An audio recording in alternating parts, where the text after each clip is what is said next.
What is going on, everyone? My name is Andy. Welcome back to another FPL video. In this one, I'm going to rate KSI'S FPL draft. If you don't know who KSI is, and I'm sure most of you do, he's one of, if not the biggest YouTuber in the UK, and it looks like he's going to take FPL a lot more seriously this season. He posted his draft on Instagram last night, and he recently posted on Twitter that he's going for top 10,000. If you want to hit top 10,000, you need to have a good draft to start the season. So I'm going to go through with some thoughts, opinions, changes and stuff like that. If you want to get your team rated for free, Fantasy Football Hub have a tool that will do just that, which will be out in a few days. Make sure you click that link in the description below to check that out. Otherwise, let's jump into it. So he's gone for a 4-4-2 formation, which, to be fair, in the last few seasons has been a pretty good way to start FPL, because it means you can load your defence with those attacking defenders like Trent, Robertson, Reece James, etc., but then also pick up the good value midfielders and forwards as well, and then have a playing defender on the bench and a 4.5 million forward.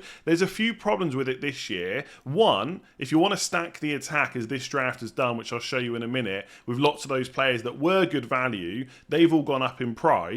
And there isn't really any 4.5 million midfielders as it stands right now that are going to get regular minutes. That might change as we get closer to the game week 1 deadline, but it doesn't look as good as it usually does. So on the bench, you've got Woodrow, who's a 4.5 million forward. I wouldn't be hugely concerned about that. A lot of us are going to play 3-5-2 this season with a 4.5 million forward that's unlikely to get minutes. If one emerges, like if Balogun goes to a different Premier League club, then it's a different conversation, but it's not looking good right now. Then alongside that, you've got Vlasic, doesn't really get many minutes for West Ham. Wouldn't be surprised if he got transferred out either. That doesn't really matter. You can just pick someone else, right? Nothing has to be locked in right now.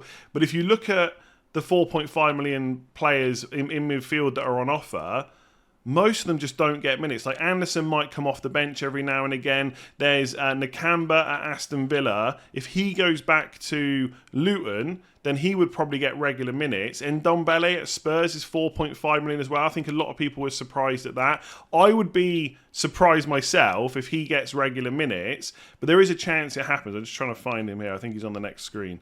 Yeah, Ndombele is only 4.5 million. If he played as one of the 8 that's going to get forward, then fair enough, everyone will have him in their team. But if he's someone that's going to come off the bench regularly, do you really want to lock a Spurs spot? Probably not. So as it stands right now, you probably can't get a 4.5 million forward that's going to midfielder, sorry, that's going to get you a lot of minutes. That's 2 spots on your bench that are just not any use to you. And then in this draft, because of the stacked attack, you've got Holgate, who's 4 million. Now, he doesn't get very many minutes. There are going to be 4 million playing defenders. You've got Bell at Luton, Bayer at Burnley, and Baldock at Sheffield United, who should get pretty good minutes. But they're not playing for teams that are that solid defensively.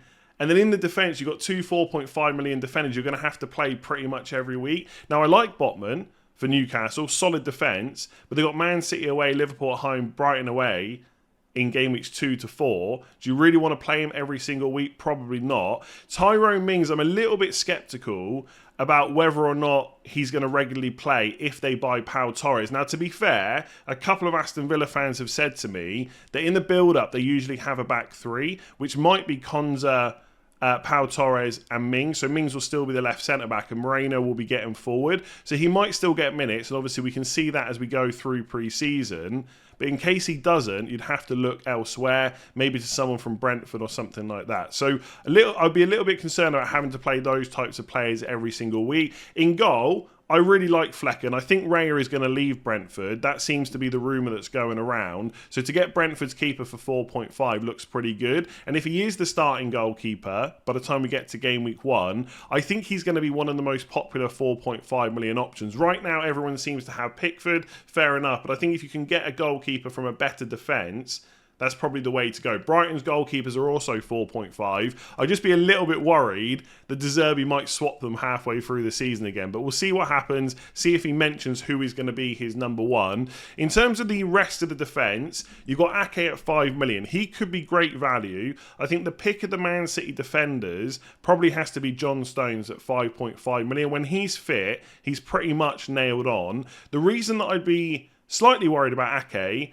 is they're looking to sign Vardiol. So Ake obviously did really well last season and usually plays as the left centre-back. But if Vardiol comes in, that's just another centre-back to add to the mix. And I think Stones would probably be slightly better for minutes. So wait and see what happens with that transfer.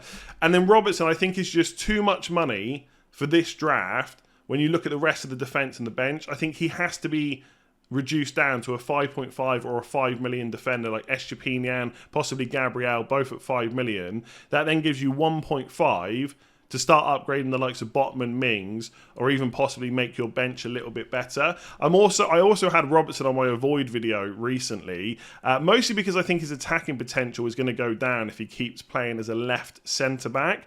One thing I'll say about that, I was looking on Fantasy Football Hub, his underlying numbers are still pretty good. So 0.04 expected goals, 0.22 expected assists. And I thought to myself, maybe that's because he did a lot better earlier on in the season before he was playing that position. But you can go on to the game week range here and reduce it down.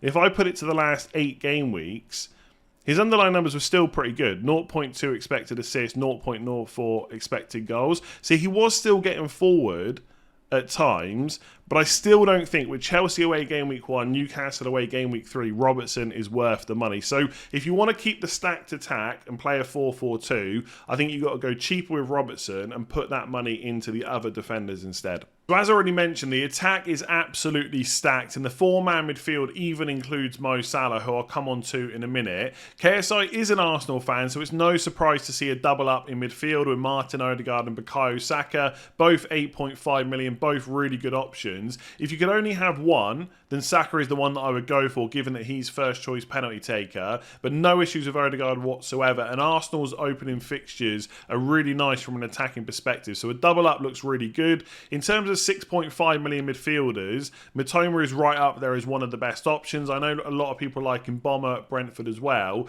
but Brighton's opening few fixtures are decent. We know how good Mitoma was last year. I thought he was going to come in at 7 million, so to get him for 6.5 feels pretty nice. The only thing with Brighton, which is hard to kind of judge right now, is they are going to eventually obviously have European games this season, and they have got quite a few options in attack that can play different positions. So João Pedro's come in, a lot of people expecting him to play up front, but obviously they've got Undav, Welbeck and Ferguson as well, so João Pedro might take some minutes off Mitoma too. I think we can safely say right now, Mitoma is first choice at left wing. He is going to start the majority of games, but his minutes might be slightly more reduced than they were last season, but it wouldn't put me off. Unless we see something crazy in pre-season, I think Mitoma is an excellent option to start. And then you've got Salah, and you kind of already know my feelings on this. I've got a video about premiums coming soon. I don't think he's as essential as maybe he's been in the past, because everyone's going to have Haaland. He's going to be most people's captain. Of course, Salah has got Bournemouth at home in game week 2, so you could hold him for that if you're brave enough to captain him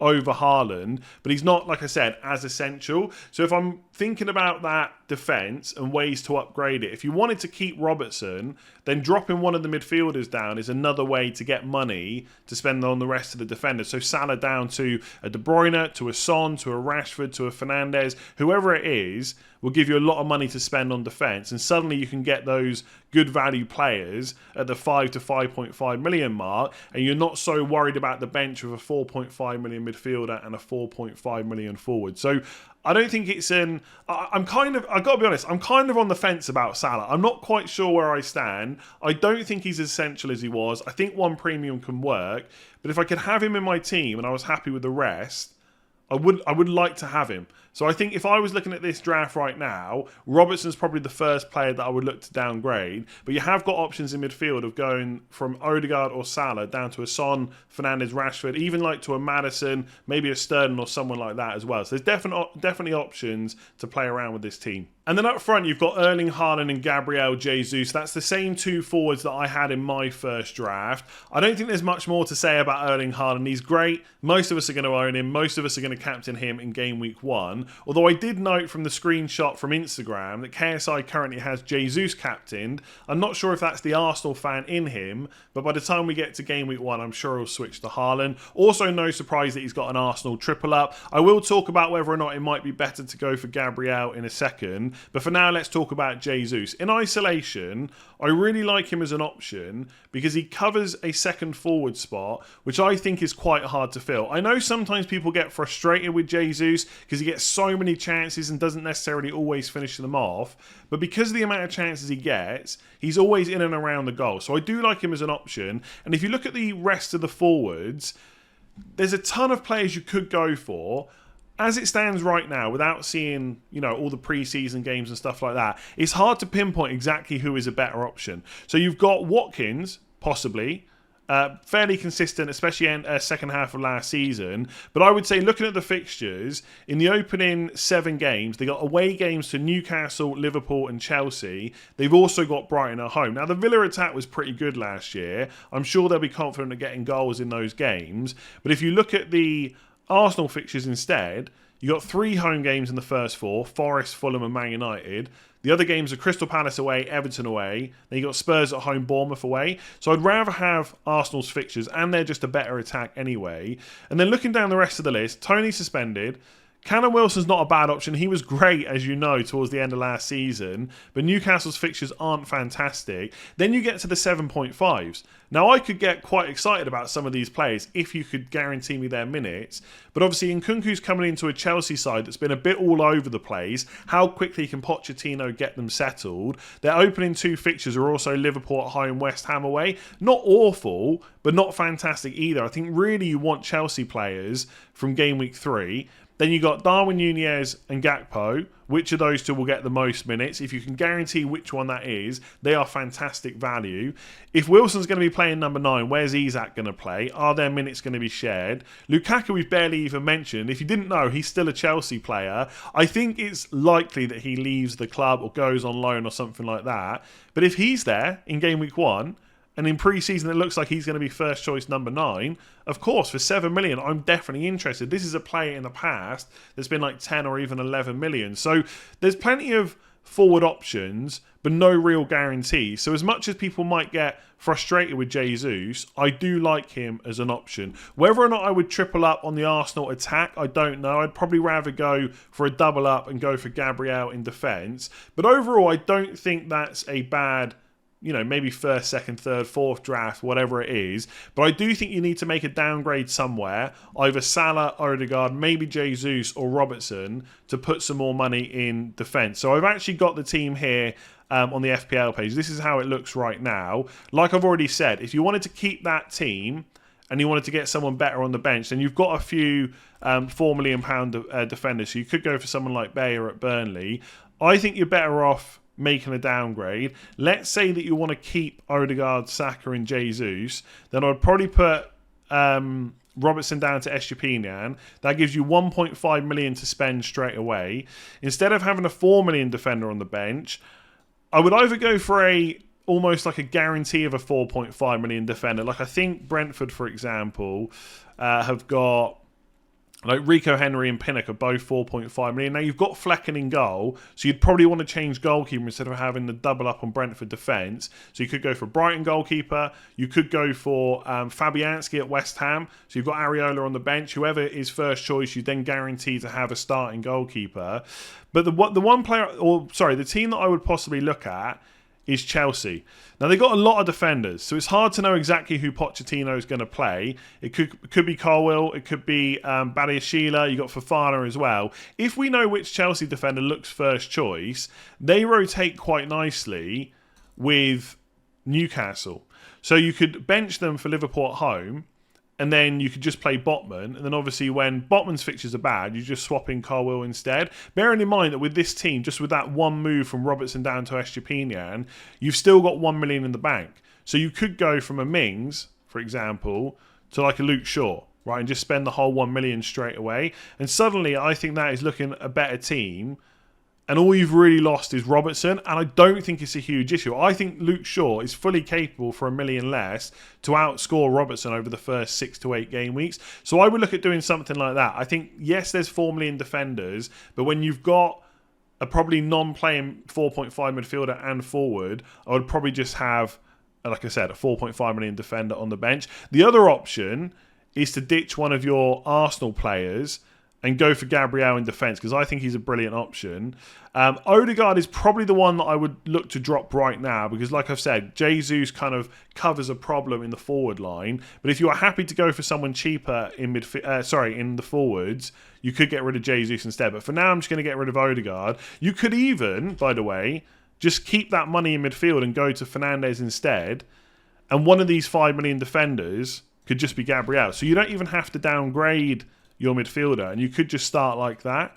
And again, straight away, I think that is a slightly better team than there was before. Now, I know I'm probably making this draft a lot similar to mine. Obviously, I like my draft because I've chosen it, but I'm just trying to show you what you can do by just making even one downgrade. Of course, if you wanted to, go even cheaper in this position instead of having Fernandes. Let's say you want like a Maddison at Spurs, then you've got even more money to spend. And so instead of having Colwill, you can just go for, I don't know, like a Reece James. Then you've got like a really attacking bunch of defenders, which are going to provide pretty good value. I know a lot of people don't like James. Go to Chilwell, go to a different 5.5, put John Stones in, whoever it is you like. You can go for something like that instead. So it hasn't massively changed the team. You've still got Salah, by the way. So you've got Salah and Haaland, Jesus, Saka. I think that looks pretty good. I could actually almost talk myself into going for a 4-4-2 formation. It's something I'm going to have to look at. But anyway, that was KSI's team. That is me going through it, giving it a bit of a rating, some thoughts, opinions, stuff like that. If you enjoy that kind of video, make sure to give it a like.